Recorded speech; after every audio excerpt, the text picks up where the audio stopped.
पश्चिमबंग में बारंबार एपरी घटना मान घटुची जन डाक्तराणी को रेप करके मारदेले एमाने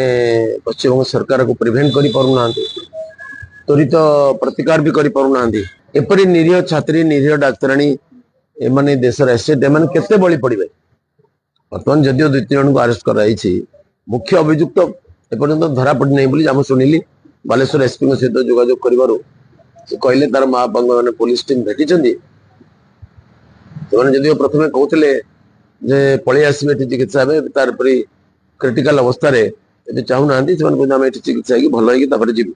मोर पूरा विश्वास अच्छी कि माननीय मुख्यमंत्री ओडिशा ए हस्तक्षेप करेंगे और न्याय प्रदान करने पश्चिमबंग सरकार को चाप प्रयोग करेंगे। मुझे आशा करी माननीय मुख्यमंत्री पश्चिमबंग कौन राजनीति न करके तुरंत समस्त अपराधी मान को गिरफ्त करंतु कठोर और दृष्टांत और शास्ति विधान कर। जदि आपण मानकु आम वीडियो भल लगी थाए ताहले आम चैनल को लाइक शेयर और सब्सक्राइब करने को भूलिबेनि।